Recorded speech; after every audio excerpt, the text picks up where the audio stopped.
Good morning, hello, and welcome to the Peoria Arts and Cultural Festival presented by Park West and Valley Schools. Today is a day for us to celebrate the arts. Throughout the day, more than 80 different student performances will be taking place, and over 3,000 pieces of artwork are on display.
We will now return to our regular session, 6:04 p.m. I know we have a couple members, or actually, I'm sorry, one member who will be calling in this evening. So Ms. Underhill is joining us remotely.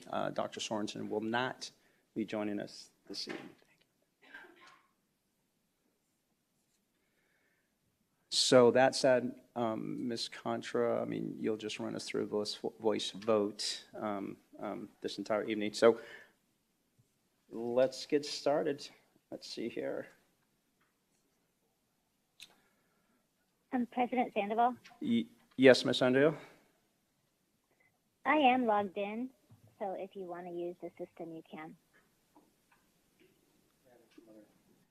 I'm not able to. Ms. Underhill, we're having, one of our other board members is having some technological issues, so we may be doing a voice vote anyway. Okay.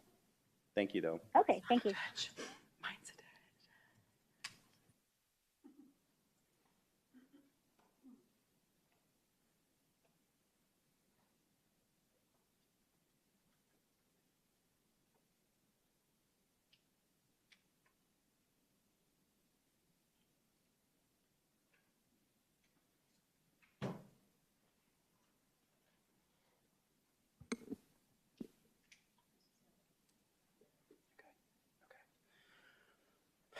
All right, it looks like we are all set. Ms. Underhill, stay logged in, please.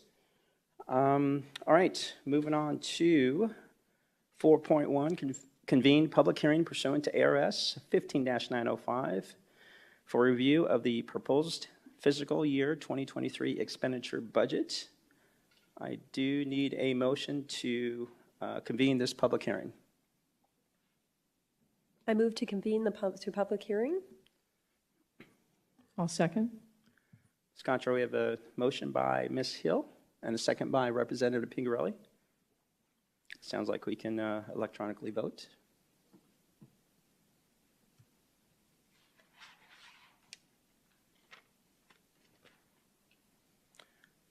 Board members, please cast your votes.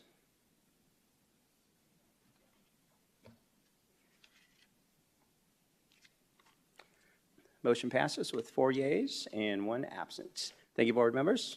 Ms. Myers, welcome. Thank you. Good evening, President Sandoval, members of the governing board, Dr. Reynolds, and community. Thank you for the opportunity to present the district's fiscal year 2023 expenditure budget for adoption.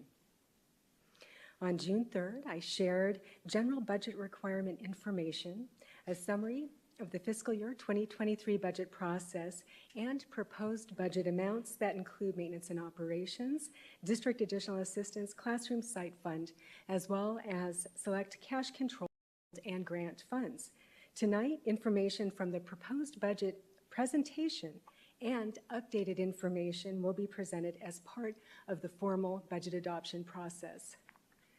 I have previously shared that school districts are required to propose and adopt a budget by July 15th each year. This includes the requirement to hold a public hearing prior to the budget being adopted. We are meeting that requirement tonight. On June 23rd, I also shared that the Auditor General's Office published preliminary fiscal year 2023 budget forms for school districts to propose their budget on, due to the legislative session still being underway when the forms were published. Included in the proposed budget were legislative funding increases that were known as of that date prior to June 23rd. Also, I included in the proposed budget information regarding budget recommendations that were approved by the governing board on May 12th. The district's fiscal year 2023 budget was approved by the governing board as a proposed budget on June 23rd. The legislature for the state of Arizona did finalize the state's fiscal year 2023 budget on that same day, and the Arizona Auditor General has subsequently published final fiscal year 2023 budget forms for school districts to use with their budgets. The final state budget included authorization for a school district to adopt a fiscal year 2023 budget amount that is higher than the fiscal year 2023 proposed budget amount, and to identify the differences between the proposed and the adopted budgets during the public hearing. This is in part due to the final state budget K-12 funding legislative changes that will impact secondary tax rates for school districts. The district and all districts still also have the option to revise their budget to include all of the final funding amounts with the final fiscal year 2023 budget for the state by September 15th, to include the new funding that was approved during the 2022 legislative session. Based on this new authorization, the budget being presented tonight for adoption includes one main change at this point, and that is related to the 13% M&O override. That is due to the increased funding that was included in the budget approved by the legislature on June 23rd. That increase in funding impacted our override amount.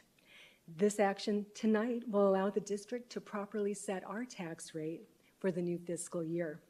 The district will plan to continue to bring forward our first budget revision for the fiscal year in the month of August.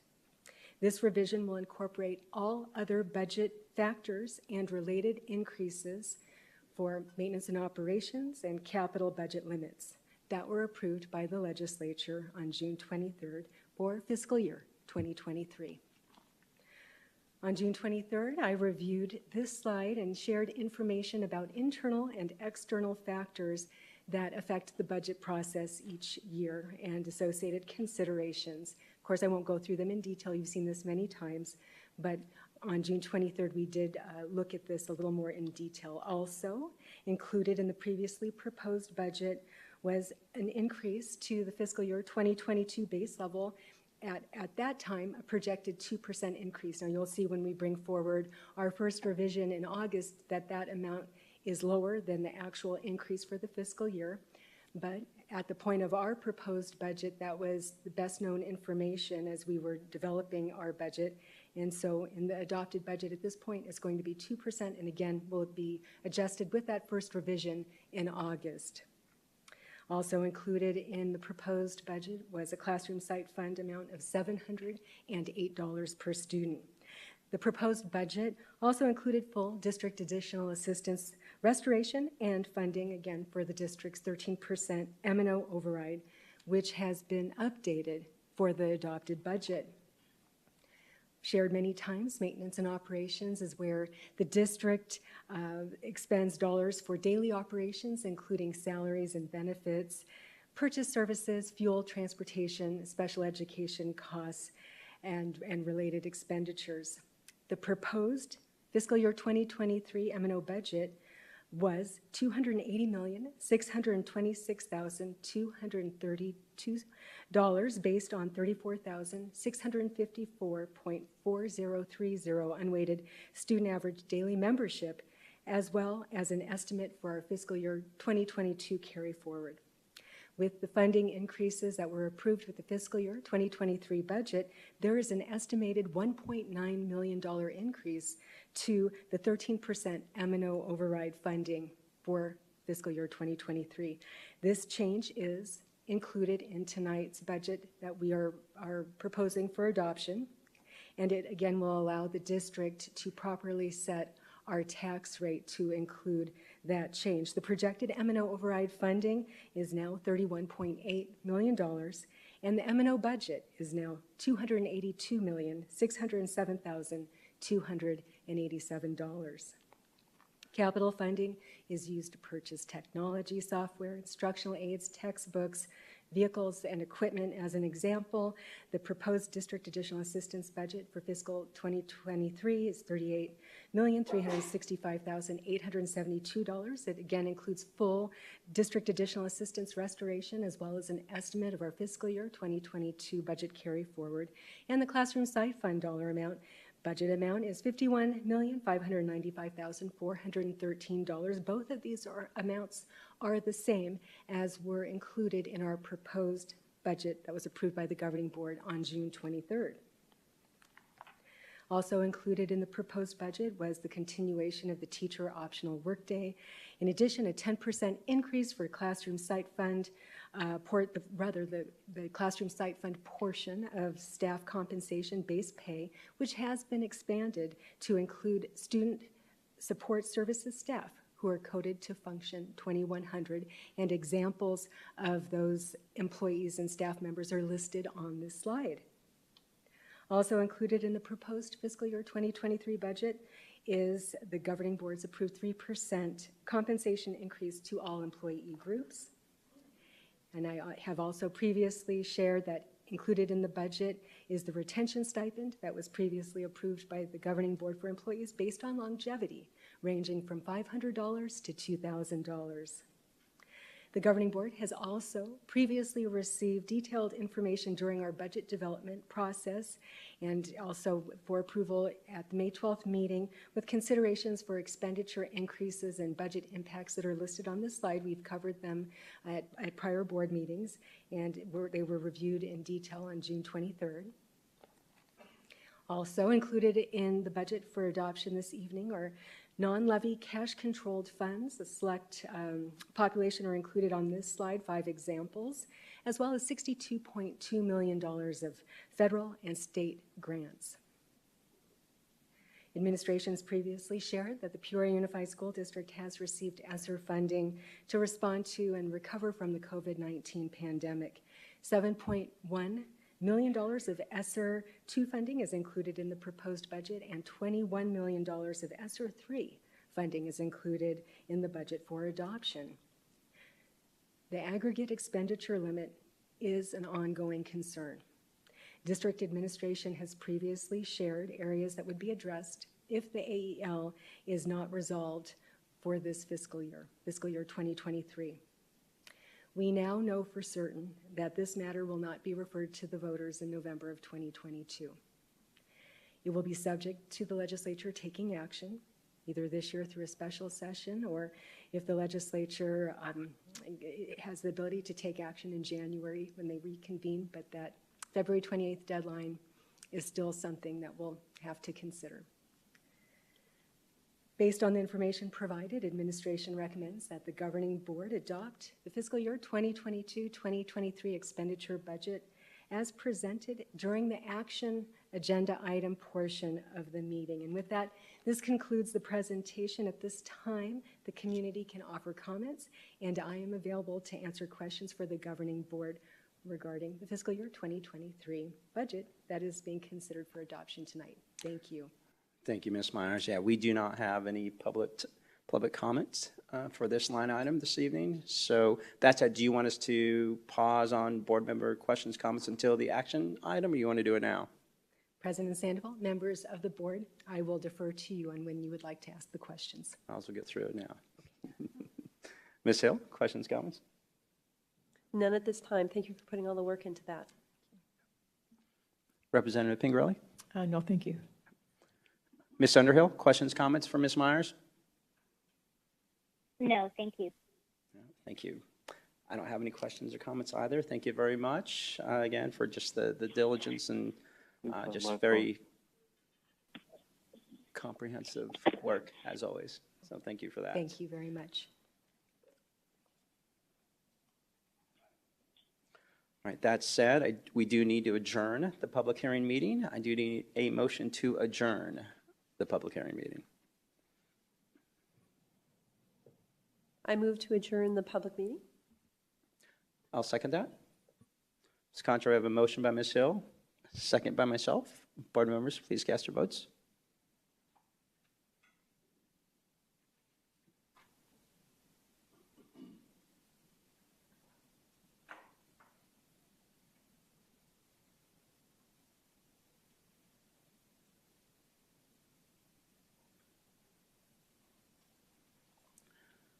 Motion passes. Excuse me, 5 yeas and 1 absent. Thank you, board members. All right, moving on to section 6, opening exercises, moment of silence and pledge of allegiance. Sorry. This evening, it is an honor to have one of our very own Boy Scouts, Miss Madeline Felder, who will lead us this evening in the pledge and moment of silence. Thank you.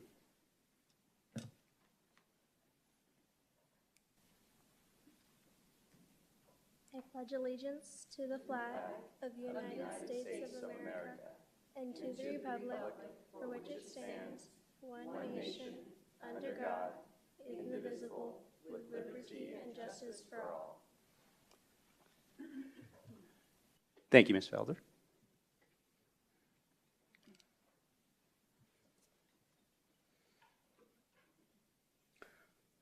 All right, moving on to section 7, address agenda and consider adoption or recommend changes.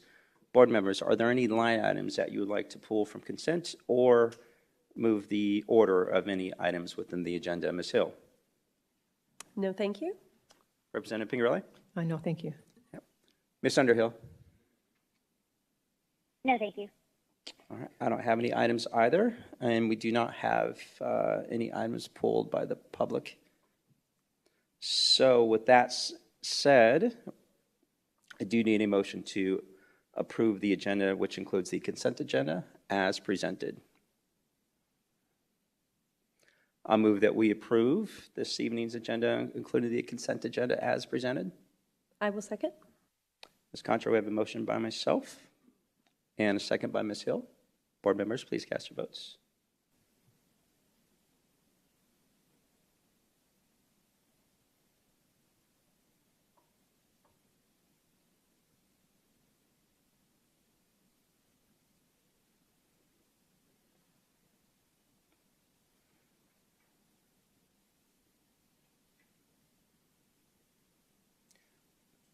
Motion passes, 5 yeas, 1 absent. Thank you, board members.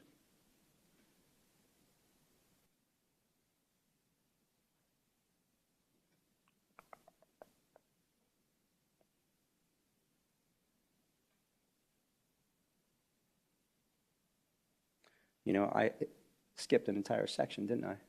Section 8. Recognitions. No? All right, we're there now. All right, recognitions. President Ms. Airy. President Sandoval, we do not have any this evening. All right, thank you. Good. I'm glad I didn't skip it. Board comments. Board members, any comments this evening? Ms. Hill. No comment. Representative Pingerelli? No, thank you. Yeah. Ms. Underhill? No, thank you. All right, I don't have any this evening either, except one very quick comment. I do want to recognize Ms. Hernandez being here this evening with us for her first time at our board meeting, so welcome. All right, superintendent comments. Dr. Reynolds. Good evening, President Sandoval, Governing Board, Cabinet, and guests. First, this evening, we are recognizing Copperwood Elementary School student Nicholas Sokol. Recently competed in the National Future Business Leaders of America competition in Chicago, and he took home first place in the middle level career research category. So we just want to congratulate Nicholas on his national recognition. Very cool. If you haven't been at on the Centennial High School campus lately, you might look just a little bit different. Class of 2022 graduate and Girl Scout Corey Borgstadt put together a mural project on the campus for her Girl Scout Gold Award. The colorful mural offers encouraging words for students as they enter and leave the campus. And I know the Centennial community are very appreciative to have this artistic addition to their campus. So thank you, Corey, for that. Congratulations to Liberty High School wrestler Bella Bocanegra. She earned a spot to represent the United States in the Pan American Championships in Buenos Aires this month, and she ended up taking first place in her division. The Pan American Wrestling Championships are the continental wrestling championships for individuals from North America, Central America, South America, and the Caribbean, so kind of a big deal. The Liberty High School girls golf team recently competed in the National High School Golf Invitational at the world-famous Pinehurst Resort in North Carolina. The team took home 4th place overall, and Liberty graduate Madison Frick finishing as runner-up and recording a score of 5 under par for the tournament, which is very good, by the way. So congratulations to the Lions for all their hard work, not only in their season, but this extracurricular piece as well. And finally, I would also like to extend my warm welcome to Dr. Teresa Hernandez in her first governing board meeting as our new Chief Academic Support Officer. So welcome. And that concludes my comments for this evening. Thank you, Dr. Reynolds. All right, moving on to public comment. Request to address the governing board regarding matters not included on the agenda. Ms. Contra, just to confirm, I do not have any green slips for public comment this evening. That is correct, President Sandoval. All right, very good. We'll move on to Section 12, our action items. 12.1, consideration of adoption of the fiscal year 2023 expenditure budget.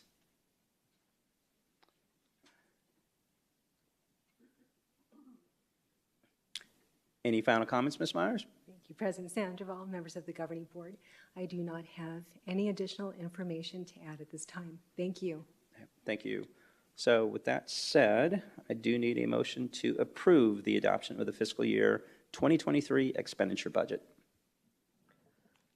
I move to approve the adoption of the fiscal year 2023 expenditure budget. I'll second that. Ms. Contra, we have a motion by Ms. Hill, a second by myself. Board members, please cast your votes.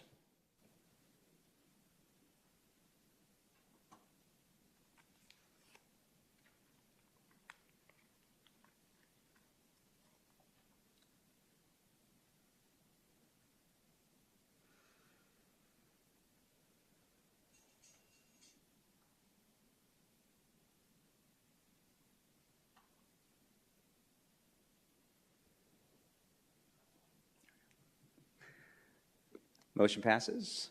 5 yeas, 1 absent. Thank you, board members. Thank you, Ms. Myers. Thank you. All right, moving on to 12.2, the 2020-2021 in-person student instruction and 2022-2023 school year retention stipend. Ms. Myers? Yes, thank you. Good evening again, President Sandoval, members of the governing board, and Dr. Reynolds.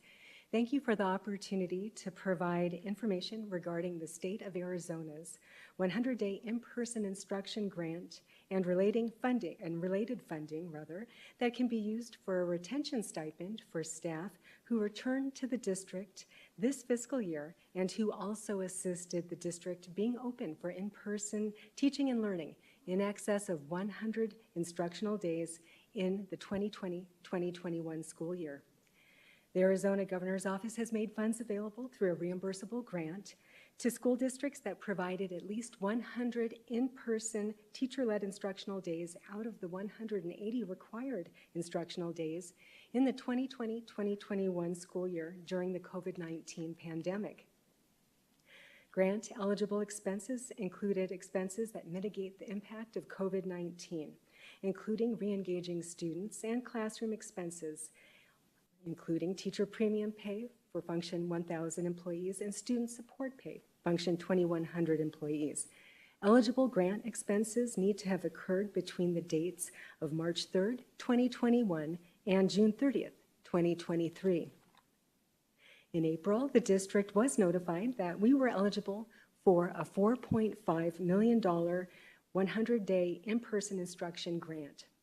The district subsequently submitted the required grant application to the state of Arizona on May 6, 2022, and the grant application has been approved for the district to use the funding for teacher premium pay and student support salaries and benefits. All employees and employee groups were instrumental in the Peoria Unified School District being open for in-person teaching and learning beginning in late September 2020. Peoria Unified was one of only a few districts open for this length of time during the 2020-2021 school year. The district's employees who were employed during fiscal year 2021 and who have returned to work for the district in fiscal year 2023 continue to support teaching and learning district-wide. The 100-day in-person grant funding is restricted for classroom teachers and students support staff.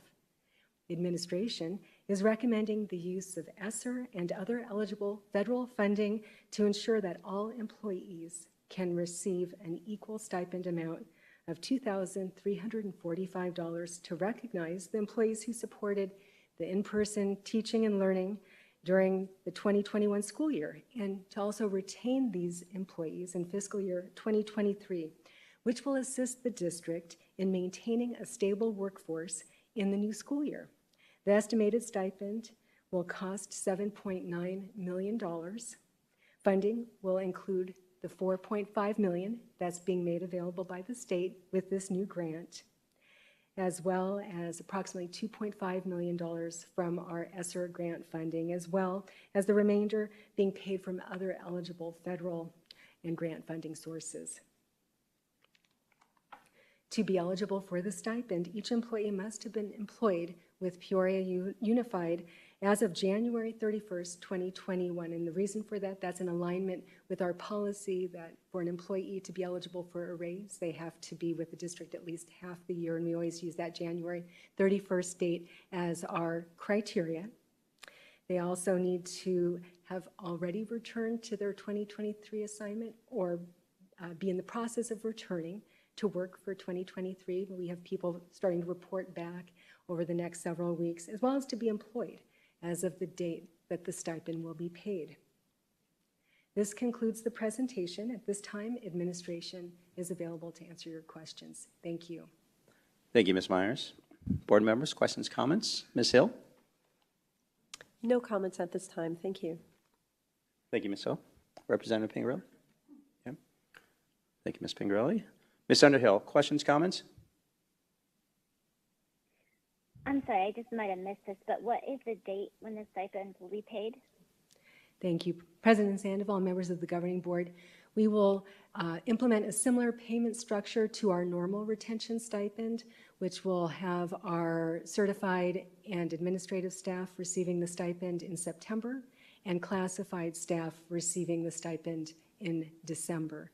And we've typically had a similar payment structure with past retention stipends. We've had feedback to our budget team talking about the timing of December for our classified staff. That's a good time. We've heard in part because some of our staff don't work during those winter break days. But also, again, this is meant to have a retention component.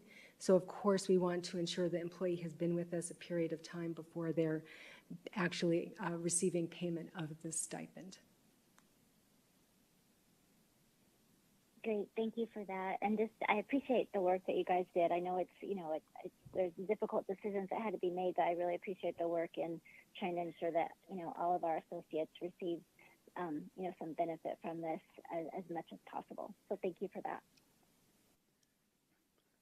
Thank you, Ms. Underhill. Yeah, I would agree. I mean, first and foremost, it's a stipend that certainly all of our associates, employee groups, teachers, and staff, well deserved, without question. One of the things Ms. Underhill brought up, a lot of tough decisions had to have been made, right? Or, when we take a look at our long-term teachers, who go on ESI for a certain amount of time and then come back, and it's I know we've had this discussion before, and I know there's some governance around employee versus contractor, et cetera, but there are many individuals who have been with this district for many years who were instrumental during that time frame as well. And yeah, it'd be great to try to figure out what that may look like moving forward and how they can be involved in some of these benefits, if you will. But again, I know it's a tough decision, and there's governance around that. So, but I do appreciate from a finance perspective that you're always diligent around not only the numbers, but also following that guidance that is given to the district from a finance regard. So thank you for that. If no further questions, comments, I do need a motion to approve 12.2, the 2020-2021 in-person student instruction and 2022-2023 school year retention stipend. I'll move that we approve the in-person student instruction and 2022, sorry, I'm going to take a step back. I move to approve the 2020 and 2021 in-person student instruction and 2022-2023 school year retention stipend. I will second. Ms. Contra, we have a motion made by myself, a second by Ms. Hill. Board members, please cast your votes.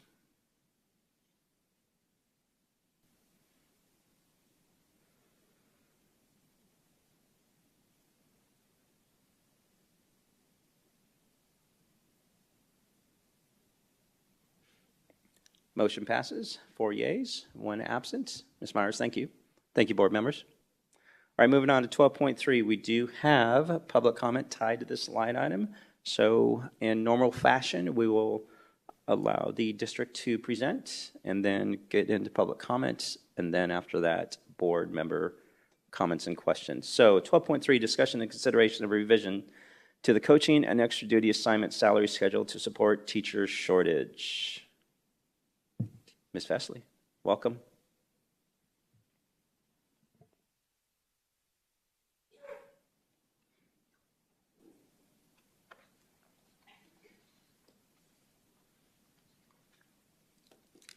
Good evening, President Sandoval, members of the Governing Board, Cabinet, Dr. Reynolds. This evening, we are going to be talking about and bringing some ideas and topics for consideration and approval regarding our teacher shortage for the 2022-2023 school year. As you know, we always start our staffing process in March, and we start our hiring process early in March. So the Human Resources Department has been extremely busy, as well as our schools, interviewing prospective candidates, both for classified and certified positions. We are in a severe teacher shortage, not only here in our school district, but across the state and nation. There has been a serious impact to Peoria's hiring season this year, one that has had dramatic effects on many of our schools as we've worked through this hiring season. We are currently at a hiring critical point. We are deeming it a crisis, not only in Peoria Unified School District, but in other districts surrounding us and in the state.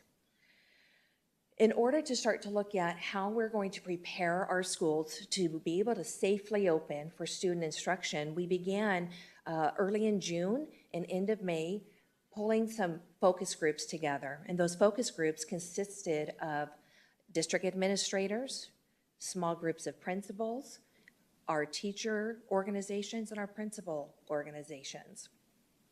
We started to brainstorm ideas of what would be some ideas that we could bring to the board to utilize our current staff, because we know that we are not getting the candidates coming in to our job openings, our job fairs that we've had. And again, we were working to try to brainstorm ideas that we could bring forth to the board so that we could open safely. So the topics that we'll be discussing tonight are temporary fixes to help us get through this 2022-2023 school year.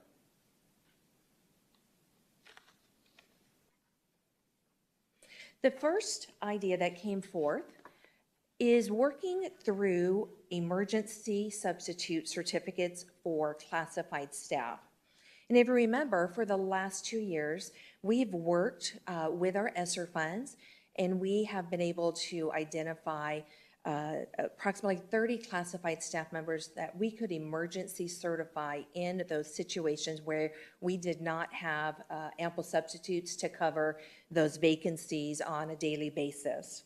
The district did pay the cost for each classified member to get their ADE emergency substitute certificate. And that amount per certificate is $60. When serving as that substitute, the classified employee would also then receive an additional $5 per hour for that day or any day that they were substituting instead of doing their typical job duties. As part of our proposal tonight is that we are looking to propose to continue the emergency substitute certificates. We'd like to propose that we take one classified employee per site to support the substitute needs and to support what we believe that we will continue to see is a substitute shortage as well. The funding source is going to be coming out of our ESSER 2 funds. It has gone through the approval process to meet the requirements of ESSER 2. The estimated cost To pay for one person per site would be $2,640.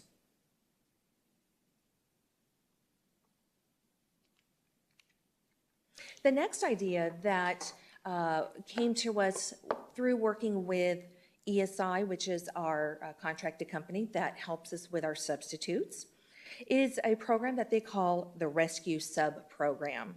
The Rescue Sub Program is the program that ESI utilizes with their current substitutes. They would assign one substitute per school. That substitute is required to work 5 days a week, taking on any assignment at that site that is necessary to be filled. They could also go to one other site that is in close proximity. That substitute, by coming through the Rescue Sub program, would be paid the long-term substitute rate of $155 per day.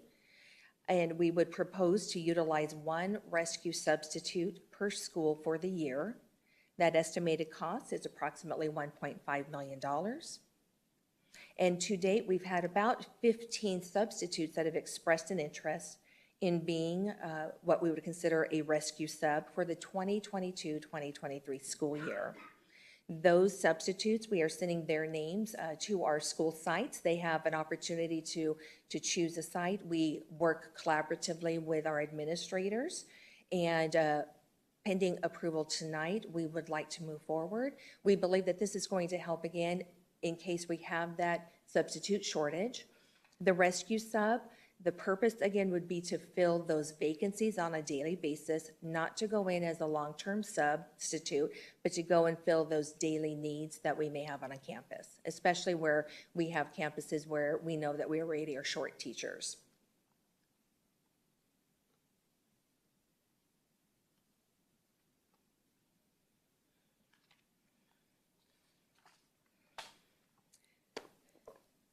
The next brainstorming idea that our focus groups came up with is looking at the option to provide extra section pay for elementary school teachers. As we know, teachers at the high school level have for many years had the opportunity to take on an extra section or an extra class during their prep time to receive that extra stipend pay. They are taking on that additional class. They're the teacher of record. They're using their prep time planning and working through the grading and the teaching of a whole class of students. We would like to propose that we allow elementary teachers through working the master schedule with administrators to provide the opportunity, should the need arise on a campus, where elementary teachers could also serve and take on an extra class during their prep period and receive extra section pay. In order to do this, they would need to be appropriately certified. They would also have to teach during their prep period. They would have to complete the grading and the planning, as well as the parent communication, the communication logs, and be the teacher of the record for that semester. As we spoke with our high school principals, many of them wanted this option to be available. We are not sure that it would work or be successful at every site. If you think about the high school model, you have students moving from class to class versus an elementary level where students are in a particular classroom. The number of teachers that we would possibly need to use at the elementary could be upwards of 6, 7, or 8 to cover one teacher, versus a high school would have possibly, they would have 3 sections during the day and taking on that additional prep. So you might need 3 teachers to cover one shortage at the high school, where at the elementary, you might need 6 or 7 teachers to cover one vacancy. So the opportunity would mean that our principals would have to go and rework their master schedule. And logistically, it could work in some grade levels, but it may not always work. Our focus groups requested that we at least bring the opportunity forward and have that discussion, should they be able and have that need where there's an opening to be able to allow elementary teachers to use that extra section and to get paid that extra section stipend. The recommendation is also to use the same pay structure as the high school, You'll see it here above. That estimated cost could be approximately $250,000. We anticipate that if principals, elementary principals, were able to use the extra section pay, that there may be approximately 15 to 25 that might be able to use that extra section to cover some vacancies. Our focus groups, again, felt that it was important that we as a unified district support and treat all of our teachers in a similar fashion, whether we're high school teachers or elementary teachers, due to the amount of planning and preparation that needs to go into the possibility of taking on a new grade level at the elementary or a new subject or content matter. Our teacher focus groups expressed at the high school level, many times when you take on an extra section, you're taking on an extra section with the same course that you might already be teaching or the same content. So it was important for our teacher groups to be able to share that at the elementary level, our elementary teachers teach 6 or 7 subjects throughout the day. And in order to make this work, if there was a need, they may have to go to a new grade level, which means additional planning. It also means a new curriculum that they would be working with. And it was important that our teacher groups felt that they wanted to move forward, as well as our principal groups, to support the elementary teachers getting this same stipend as a unified district.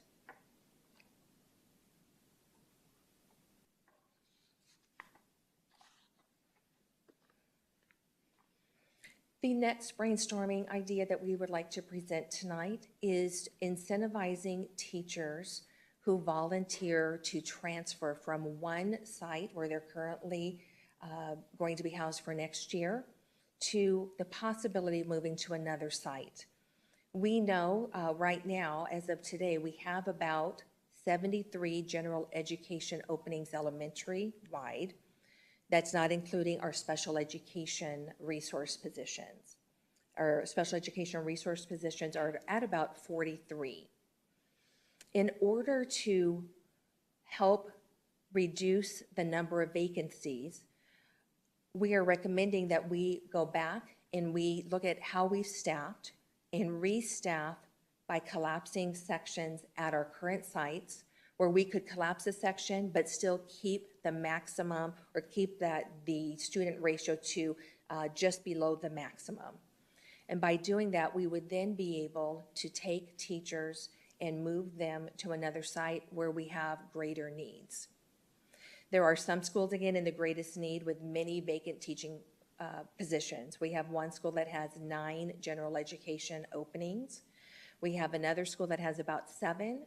And the majority of our openings are junior high, 6th, 7th, and 8th grade.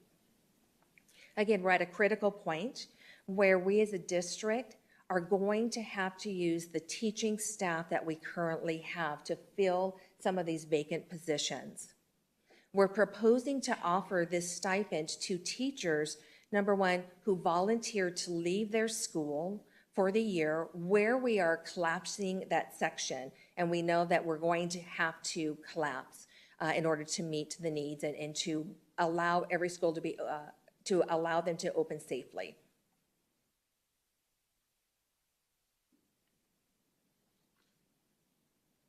The amount that we're proposing for those teachers where we are collapsing sections would be $5,000 to move.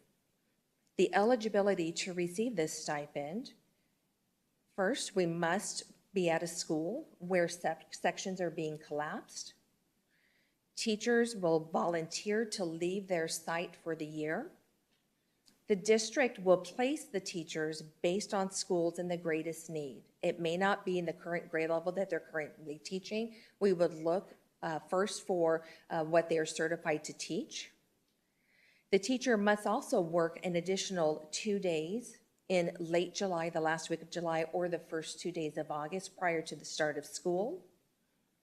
And the district will work to place teachers back at their school site where they left the following school year should the position be available through our staffing process. This estimated cost would be approximately $155,000.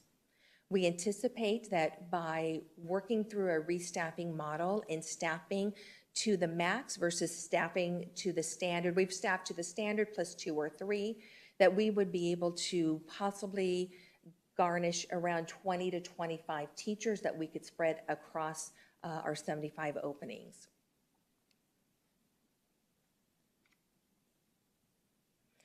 The reason we're trying to look at incentivizing teachers and to honor the work that they're doing, this is additional time and effort that they're going to be spending on learning new curriculums, learning new staff and students, understanding a school's culture, and understanding the school's trends and data.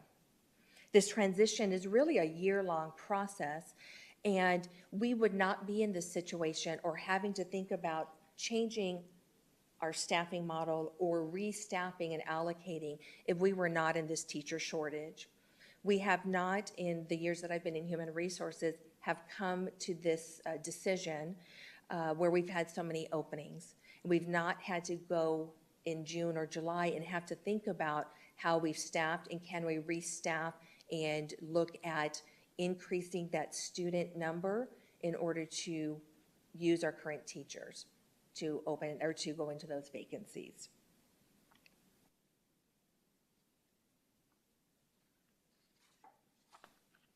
And as we talked about, this action by doing this restaffing would bring a grade level up to that maximum number of students. So this next item that we're going to look at is the elementary extra student stipend. And so by this restaffing model that we've discussed, we are looking at bringing our staffing standards up to the maximum, but not going over the maximum. We are proposing an additional stipend should there be an event at a school that a teacher goes over the maximum number of students plus 2 for at least 10 consecutive days. You'll see in just a minute what those staffing numbers would look like. We're proposing an amount of $5,000 for the year, $2,500 per semester, prorated based on the date the teacher goes over that maximum plus 2. As students enroll throughout the year, we could see some class sizes either increasing or decreasing, and that's why we wanted to go semester by semester, and we would reevaluate based off of the enrollment that would start second semester. And those grade levels, again, or not the grade level, but a particular class that goes over the staffing maximum plus 2 for 10 consecutive days could be eligible for this stipend. This stipend will support the additional responsibilities of having more students in your classroom exceeding the current maximum capacity. The eligibility, as we've talked about, would be maximum students plus 2. They must stay at the maximum students plus 2 for a minimum of 10 days. That the maximum, if they went over the maximum, it's not related to school-based scheduling issues or programmatic decisions. This estimated cost is approximately $151,250. This next slide is going to show an example of what our maximum staffing would look like, kindergarten through 8th grades, in order to receive that extra student stipend. You'll see in kindergarten, the maximum is 24. Going 24 plus 2 would get us to the 26. You'll see first grade, the maximum stipend eligible is 30. Second and third would be matching that number of 32, and 4th through 8 would be 37. In 5th through 8th grades, where we are departmentalized, the extra student stipend will be based on the total number of student contacts versus sections in core, they have to be in the core subjects. And the reason we look at total number of contacts at the junior high level is because students are in a homeroom for approximately maybe 10 to 15 minutes during the day. They then travel teacher to teacher. And so we're looking at the total number of contacts that a teacher would have to have throughout the day in order to receive that stipend. In our grade levels K-5 that are not departmentalized, but they are self-contained classrooms, we would be looking at these maximums. Here's an example of special education resource. The maximum would be 24, and then the maximum stipend eligible would be 26. And our specialized programs, those programs would be our Arise program, our ABLE program, and our Succeed program. You will see the maximum stipend eligible at around 12 to 14.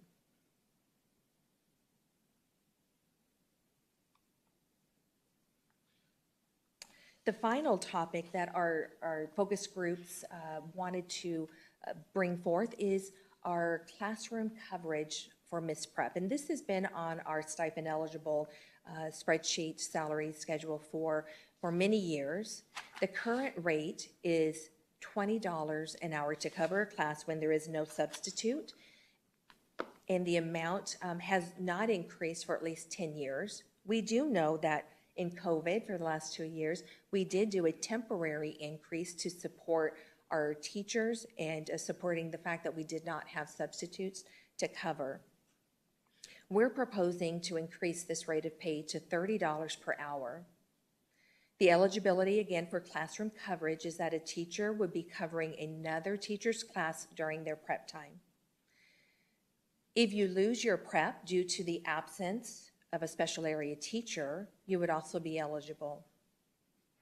This estimated cost would be approximately $430,000. As Mrs. Myers and myself looked at the current average of our salaries for teachers, our current average is somewhere between, I want to say, $48,000 to $50,000. Around $50,000, thank you, Ms. Myers.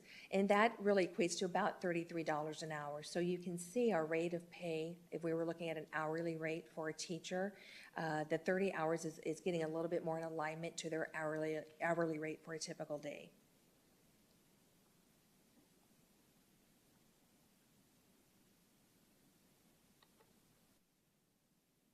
So tonight, we believe that these topics discussed will help us to make a difference in the retention of our current staff members, as well as helping us to cover much needed vacancies that we currently have, and to safely be able to open schools and to be able to open safely all schools and to provide that premium teaching that Peoria is all about. We know that our students are coming on August 10th. And we know, again, the state that our district is in, our state is in, and our nation, that we are going to have to use the current staff that we have in order to fill the many vacancies that we have.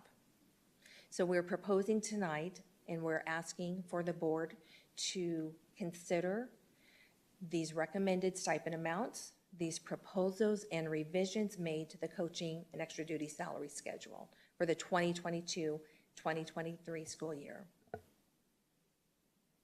And at this time, I stand for any questions. Thank you, Ms. Fesley. And as stated earlier, we do have one public comment tied to this line item, so we'll listen to that, and then we'll get into board question comments, okay? Public comment tied to this line item comes from Mr. Frank Eager.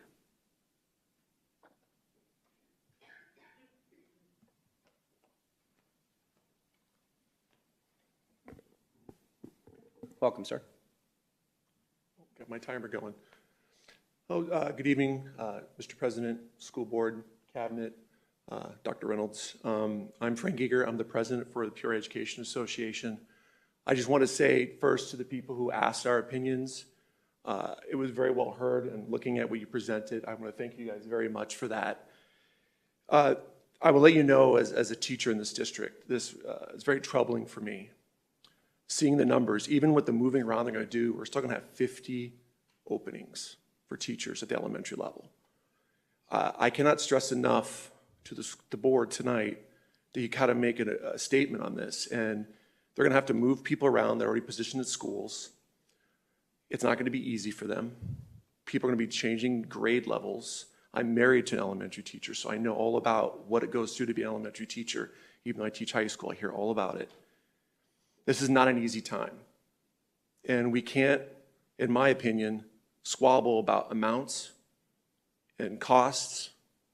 We're at a time where decisions need to be made. And this is a Band-Aid on a very open wound situation. You know, it's not just our district. There's other districts as well that are struggling with this around us. You know, this is a way we can open schools safely and be effective as we can be with what we have. You know, I haven't been a teacher in about 6 years, 7 years in my field of what I teach, and they're not coming knocking on my door. So we as a community need to really think about how do we value education. And I'm not talking monetary value. I'm not talking you to pay people more. I'm talking about how we treat the people who get up in front of the classroom on a daily basis. Because it's been very murderous through the past couple years, and a lot of people do not want to go in this profession. And we need to really think about that for various different reasons. And I hope today the board decides on this decision and goes through what it's presented. Am I 100% behind it? No. I don't like it at all. All decisions are there, but it needs to be done. I don't want to move people that are at schools already set up, but it's a decision that needs to be done to make sure schools work. And I can't state that enough. I'm a third-generation Arizonan. I'm a product of this district. I graduated from Cactus. I came back and taught here because I felt this was the best place to work. And I had many offers over the years and still get them to this day. And I'm close to hanging it up myself because my retirement's getting close. Who's going to take my place? So one last thing, I know I got 13 seconds left. I think we need to look at these schools that have the shortages and why do they have the shortages? Is it a culture issue, an admin issue, a people issue? What is it? This is our Band-Aid now, but let's really look at the deeper issues we have there. Thank you guys very much for your time. I appreciate it.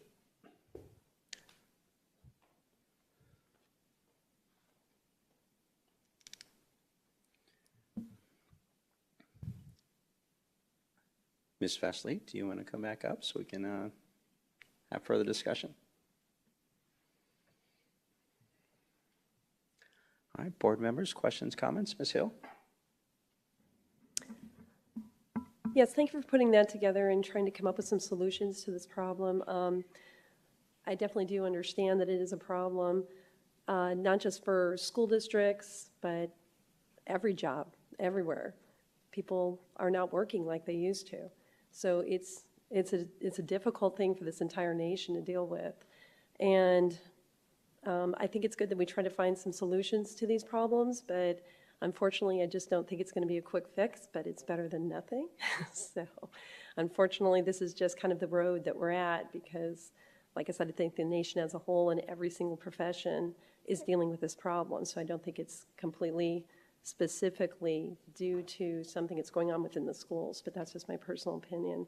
I do have a question, though, for you with regard to slide number 5. I was wondering if you could tell me, it's $155 per day for the long-term substitute rate. And I was wondering, how many hours in a day are we looking at? Is it 6, 7, 8, 10? What amount of hours are we kind of guesstimating for that amount? Our substitutes are there about 8 hours a day. So they'll start about a half an hour before school, and they're usually there covering duties, usually about a half an hour after school. Okay, so that kind of answered my question, so I can kind of figure out exactly what we're looking at. I would say 7.5 to 8 hours. Oh, okay, okay. Very similar to teachers. Okay, perfect. And Ms. Festley, with our long-term subs, those are also substitutes who are not just coming in for the day. They are working to plan, right, lesson plan outside of their day as well. That's correct. Our long-term substitutes will be covering classes for a teacher that may be ill for a longer period of more than 10 days, teachers that may be out on medical leave, FMLA, and they are lesson planning, they're grading, they are working alongside that grade level and providing that instruction. Thank you. Yeah, I was just kind of curious to see, you know, is it a 6-hour day, 7-hour day, 8-hour day? Okay, so that gives me a better idea of what we're looking at for cost per hour. And on slide 14, I was curious to ask, because I do understand that we have not had a bump, for a good 10 years. Let me pull up slide 14 myself, so I know what I'm talking about. And I was kind of curious if you were able to tell me what some of the other districts in our area or within Arizona, what the going rate is. Is $30 the going rate these days, or, what is the going rate? I do believe, I've seen anywhere between 30 and 35. Some will pay their hourly rate per person. I don't know that I've seen much be between 35 and 40, I think is what would be a typical from other districts, what they would be paying. I know I see this a little bit occasionally. I guess we're trying to catch up a little bit, so we make these big jumps, and I understand it, but I would like to see us make more, that we don't wait for the 10-year period and then have to bump it up so much because it's such a big hit. And obviously in the interim, people are not getting paid appropriately. If we could increase by, a couple of dollars rather than jumping up to $10 more, because that's a third of the amount. I mean, that's a decent hike. I would like to see it a little bit more gradual, where every couple of years we add a few dollars, rather than waiting a decade and saying, well, let's bump it up by $10, which would be $1 a year. So just as a suggestion, because I know for various other things we've had to make big hikes, and I think it would be better for us to absorb that cost, and it wouldn't be such a hard hit, and for the the teachers and certified and classified, that they get a little bit as they go along as well. Just suggestion. Thank you. Thank you, Ms. Ho. Representative Pingerelli? Oh, I just had two questions. For slide 6, when you are talking about teachers giving up their prep time, does that mean that teachers then have to do all their preparation at home? Many times, yes. So at the high school level, they're teaching during their prep. So after school hours is when they're grading, calling parents, lesson planning for the next day, preparing for the next day. That would be the same at the elementary level as well. So many times you will see our teachers working late in the evenings at home, taking their grading home, lesson planning. But if they're teaching during their prep, they don't have that prep time to plan for the rest of the day or for the week. Okay. And then on slide number 10, let's see.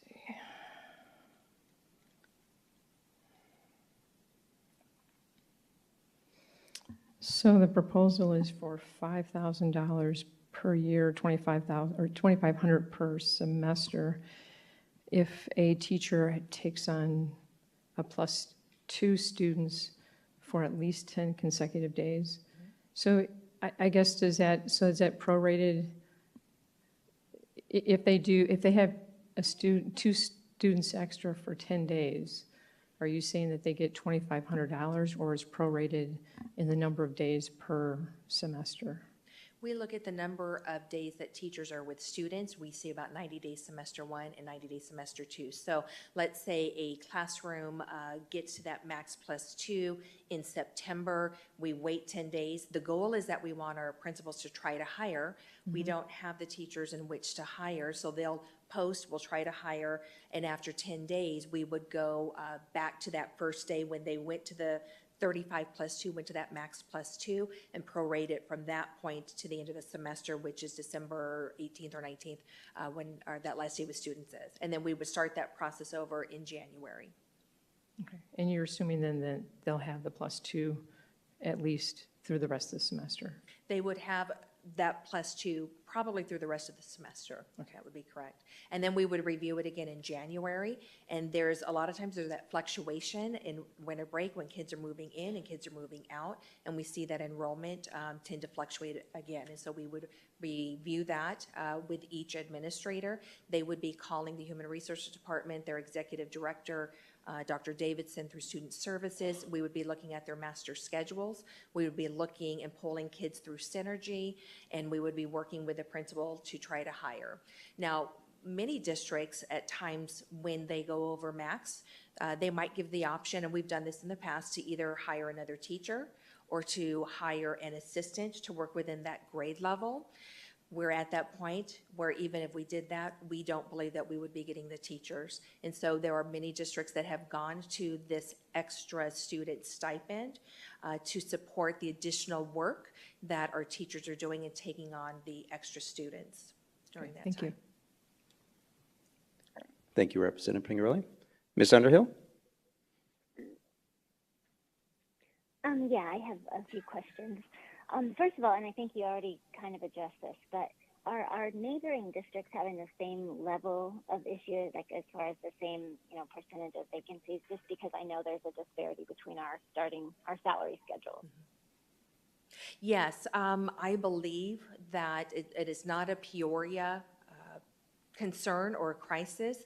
I heard on the news this morning that there are many districts that have anywhere between 60 up to 80 or 90 openings. Okay, great. And then just kind of getting to the different strategies. So on the rescue sub strategy, if a sub is placed at a school where there is a vacancy, so basically they would be taking the place of a teacher there?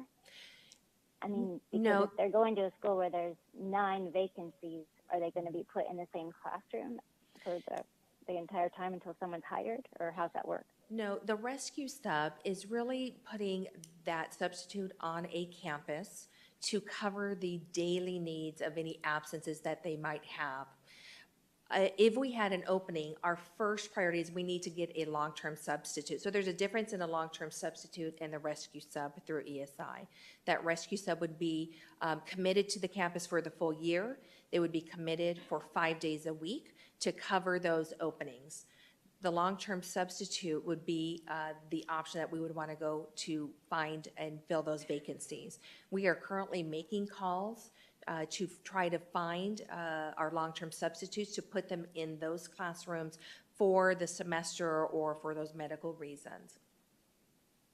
The Rescue Sub is just a program that ESI has started to help us so that we could use our current pool of substitutes and get them into the long-term sub positions, but we would have the Rescue Sub on every campus that could help support those daily needs should we have a situation where we have a shortage of substitutes. Okay, no, that's great. I mean, I'm glad that I was worried about, first of all, I was thinking they'd be great for consistency, but if we are trying to place a long-term sub, then that would be the best thing. But I just don't, if we've got them there, I'd hate for them to be jumping all over if we have vacancies in the school. So I appreciate that.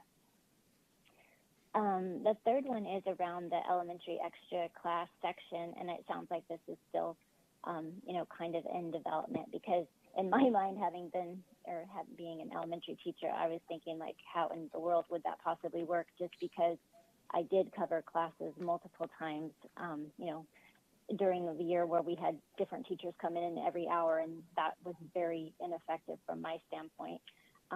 It's basically just class coverage. So I think if we can figure out ways, and I can see where that would work with, like, special classes or specific classes at the middle level, but I think we have to really figure that out, how that might work at the elementary level, just because I'm curious how you see that working a little bit more at that level. Yes, I think that's been a great discussion that we've had with our elementary principals. Their biggest concern is making sure we have an adult in the classroom. And again, we have students kindergarten through 4th, 5th grade, where it might be a little bit more challenging because they don't move from class to class, much like your junior high does.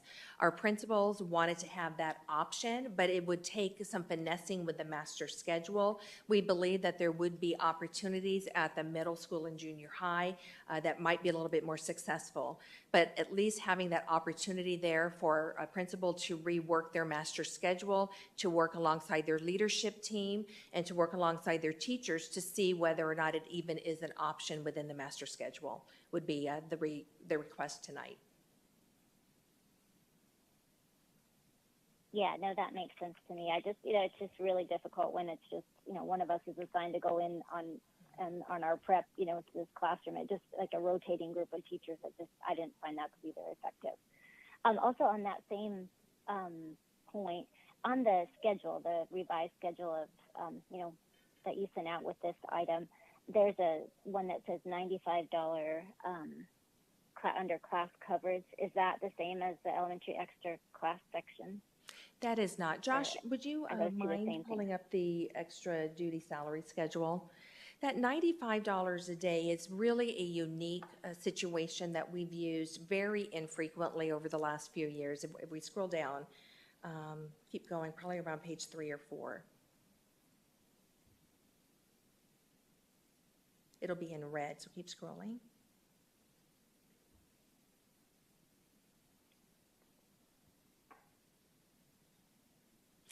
Go down one more, please. Right here. This classroom coverage, extra class full day, we've used it a handful of times over the last 3 years. This would not be where we would be using an extra section. This is a short-term option. We had a situation, let's say during COVID, where we had a school and they lost both of their 6th grade teachers. The 5th grade teachers said, we will take on the 6th grade. So they taught both 5th grade. They took on a whole other class of 6th grade. They did in person and online. They taught during their prep. So there have been some times where we've lost a teacher within a grade level where the teachers there took on either an extra a whole class, or they split the class, where we had 17 and 18 in one and an extra 17 in another. So that would be the purpose of this 95 a day. It's been on for many years, but again, it's not to replace the extra class coverage during your missed prep. It is really for those specific purposes when a principal has suddenly lost a teacher or a teacher goes out and we do not have that opportunity to hire for a brief amount of time. No, that's great. And I understand that we're like at crisis mode right now. I just want to make sure that, some of these strategies are not just about, safety. I mean, I want it to be about safety and supervision, but we need to ensure that there's, the ability to learn going on as well. Because I've stood in between 2 classrooms and watched kids all day too, and I can, assure you that wasn't the best environment for learning. So I just want to make sure that, those are things that are only used in emergency, and that we're not relying too heavily on some of these stopgap things, over time. Another few things I had questions about. I really appreciate, again, all the effort that's gone in to figure out these various strategies. But I did wonder if we have considered, I'm certain that we're working with our partners in regard to student teachers that might be in the pipeline. I don't know if we've talked about team teaching and utilizing supports for that so that we have teachers that, if they're going to have these large classes, have some ability to combine efforts and potentially work with some support to get small groups out of those or something like that. I just hadn't heard much about that. And nor did I hear about any increased call for volunteers from the community, which I have been hearing about in other communities. So I just wondered if you could address those as well. Absolutely. We have reached out. We did a job fair earlier this week. We had social media. We had news stations that were out with us as well. We are reaching out to our community members and our volunteers. There is a difference, though, in volunteering and being able to work in a classroom. And so we do need to have certified substitutes or certified teachers to be able to fully take over a classroom. So there is a difference between volunteers and classrooms. We are also working with our university. Oh, no, Go ahead. Sorry, go ahead. I was just going to say, no, I recognize that. I'm just saying with these larger class numbers that we're, potentially going to have, that I think any adult volunteer that's been clarified or, certified through our volunteer background check, et cetera, would be, helpful in those large numbers.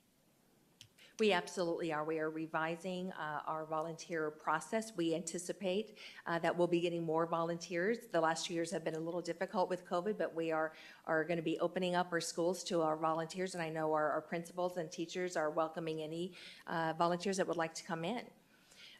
When you asked also about what are we doing with our universities, we actually had 2 meetings yesterday, one with ASU, one with Northern Arizona University, looking at their student teacher intern cert program. We're looking at ways in which we could partner with them for the arts. We have some shortages in arts choir and music. So we have those ongoing conversations. We're meeting with the directors of the music and the art program with NAU, hopefully in a couple of weeks. We are also in constant communication with Grand Canyon University, and how do we move teachers possibly through their last practicum course and possibly into teaching contracts. Those require some specific requirements through each university, different interview processes and applications, but we are constantly looking to partner with all of our universities in our neighboring surroundings. That's wonderful, and I know you guys work really hard with that. The last one I just had is I just missed a question on the extra student strategy. Can you explain to me why it has to be 10 consecutive days? I'm just curious about that because, you know, it seems like it would be really at times challenging and frustrating if you have a class of, it looks like up to 37 students and you have to continually wait for the 10th consecutive day, you know, to come around. I'm curious how that works and how that particular teacher, you know, like, so they have 37 kids for 9 days and then the 10th day they don't. I'm just curious how that works.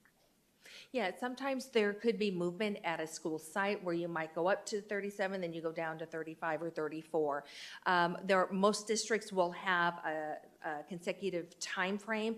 The goal is that we're going to try and post and hire. We will try to do that, but we feel that if we started that stipend earlier and then all of a sudden we go down below, we're paying, it could be considered a gift of public funds. So we really want to make sure that we're not getting ourselves into that area of gift of public funds. We want to try and hire. We would go back to the date that they hit the 37. So even though we're going to wait the 10 days, if we're not able to find a teacher, we would go back to that first day and count that as that extra stipend for having the extra students in your class. Okay, so it would be 10, but it would still be 10 consecutive days as opposed to 10 days during that period. That is correct. Okay. All right. No, that's all I have, and I apologize for having so many questions, and I do really appreciate all you guys' efforts. I know you're doing everything that you can, and I agree with Mr. Eager that this is all a Band-Aid, and that I'm, you know, hopeful that collectively as a community we can figure out how we can, you know, stem this shortage going forward. But thank you again. Thank you, Ms. Underhill. So, Ms. Fest, I just have a couple questions. I mean, first and foremost, I'll continue to say it. I mean, I know our teachers' salaries definitely do not equate to the value that they add, you know, to our district, our students, and our community and our classrooms. I know these tactics that you have put together, great work first and foremost, but it has somewhat of a bifurcated approach. One, yes, revenue, you know, to the teacher, and then the other, and staff, and then the other is making sure that we open schools in a safe and supportive environment and ensuring that we put our students in a position to be successful, right? All that said, I appreciate, you know, the one, being inclusive when you were having the conversations. It was mentioned earlier by the public commenter that, you know, it was appreciated that, you know, we had many individuals in the seats at the table, and so that is important, and to be able to think of everything or try to think of everything, but come up with solutions that could potentially put us in a less adverse situation going into this upcoming academic year.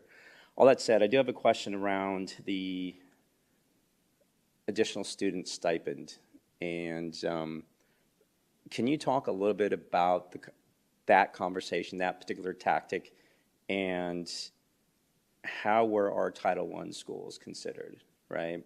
So when we have a +2, you know, in a classroom at a Title I school with, you know, 504, IEPs, et cetera, you know, various and probably greater needs, you know, at some of those sites, you know, were there discussions around those teachers realizing a little more of a stipend than non-Title I sites?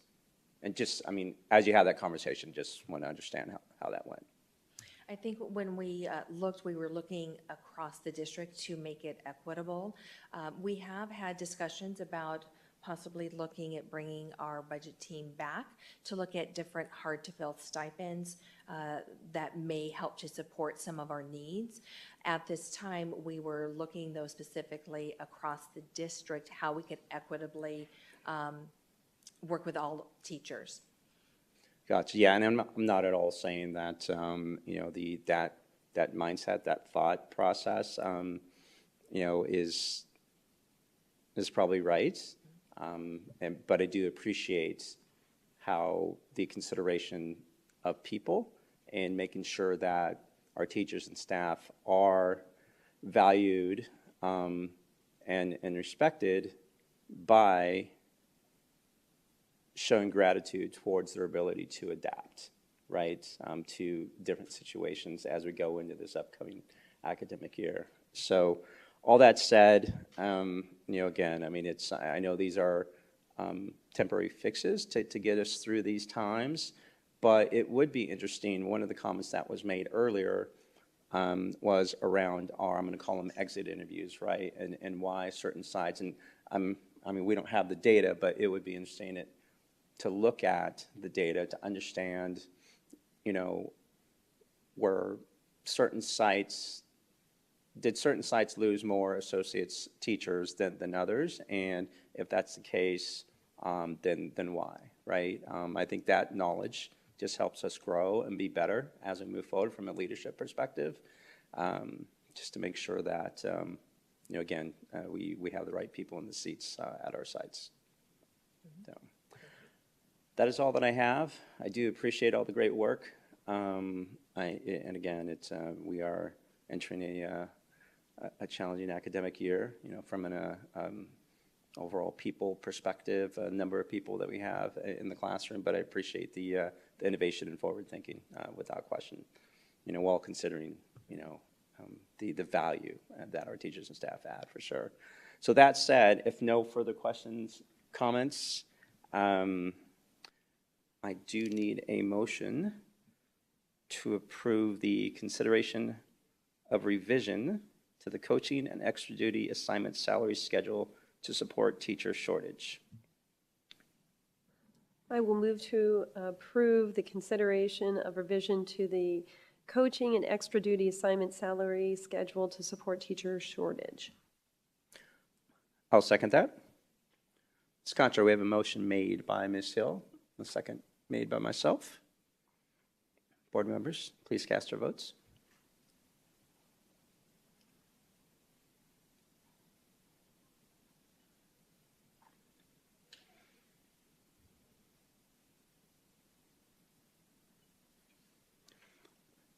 Motion passes, 4 yeas, 1 absent. Ms. Fesley, thank you. Thank you.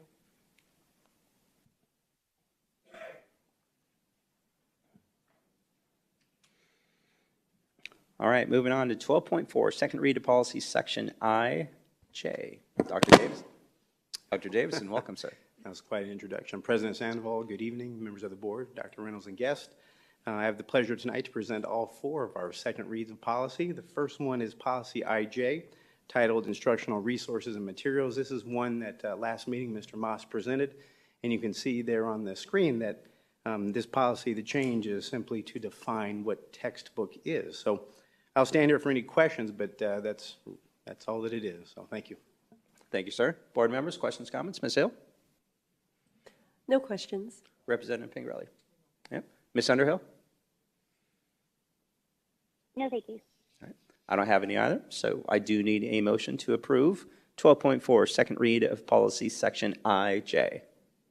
I will move to approve 12.4, the second read of policy section IJ. I will second. Ms. Contra, we have a motion made by Ms. Hill and a second by Representative Pingrelli.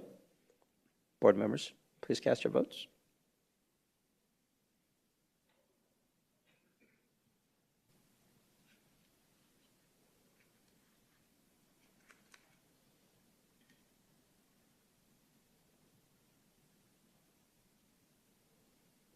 Motion passes, 4 yeas, 1 absent. Thank you, board members.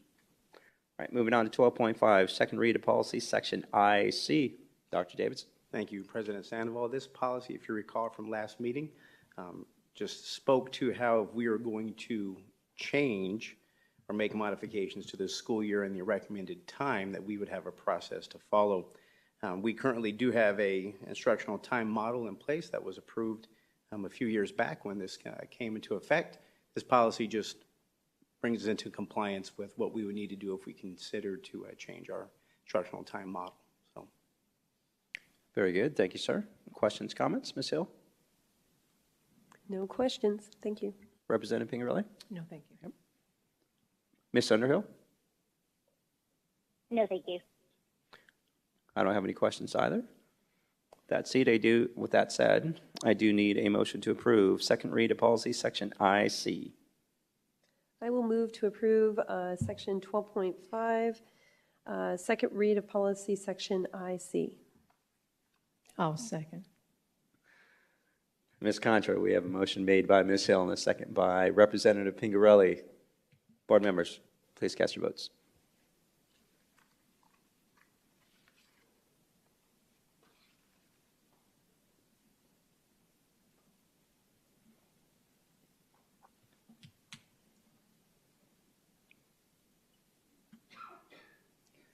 Motion passes, 4 yeas, 1 absent. Thank you, board members. Moving on to 12.6, second read of policy section IHA. Dr. Davidson. thank you again, President Sandoval. This change in policy, if you recall from last meeting as well, is found in the 4th paragraph, where we are given an extension in a school year to have certain individuals trained in regards to dyslexia. That made us ensure that we were meeting our mandate by July 1 of 2022. And I know that Ms. Hernandez, Dr. Hernandez and her team have been working to ensure that we are in compliance. So just wanted to highlight that change in date. Thank you, sir. Board members, questions, comments? Ms. Hill? No questions. Representative Pingerelli? No, thank you. Ms. Underhill? No, thank you. All right, I do need a motion to approve 12.6, second read of policy section IHA. I will move to approve changes to policy IHA. I will second. Ms. Contra, we have a motion made by Representative Pingerelli, second by Ms. Hill. Board members, please cast your votes.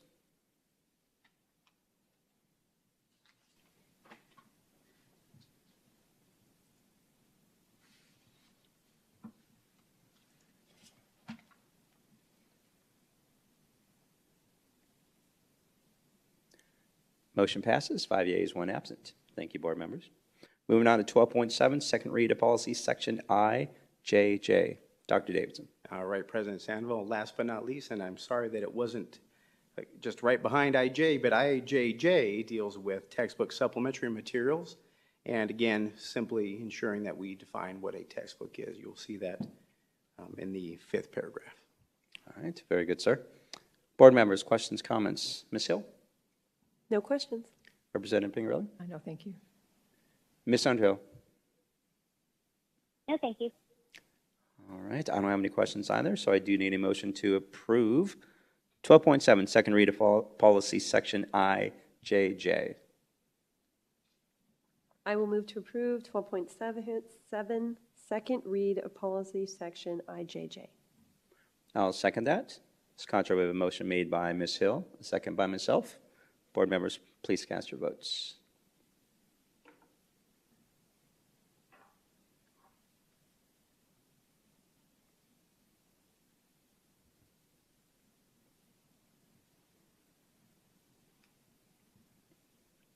Motion passes, 5 yeas, 1 absent. Thank you, board members. Dr. Davidson, thank you, sir. Thank you.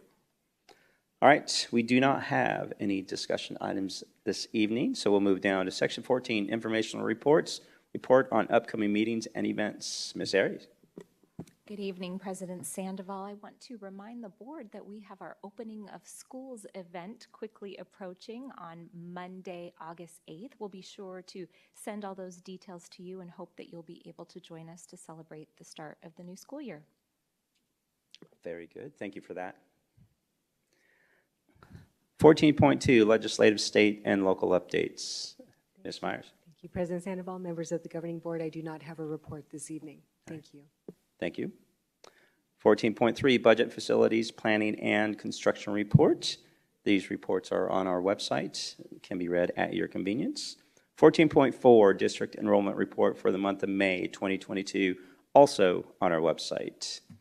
Other business, 15.1, board member opportunity to readdress agenda items. Ms. Hill. None at this time. Thank you. All right. Representative Pingerelli. No, thank you. Ms. Underhill. No, thank you. I don't have any either. 15.2, requests for agenda items for future governing board meetings. Ms. Hill, any items? No, I don't. Thank you. Okay. Representative Pingerelli. No, thank you. Ms. Underhill. No, thank you. All right. I don't have any items this evening. Section 16, adjournment. I do need a motion to adjourn this evening's meeting at 7:34 p.m. I will move to adjourn. I'll second. Ms. Contra, we have a motion made by Ms. Hill, second by myself. Board members, please cast your votes.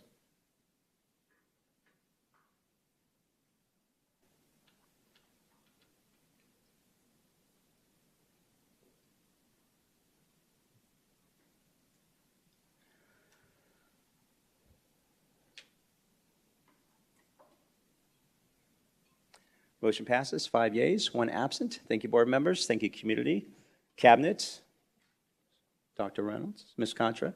Everybody have a great evening. Thank you.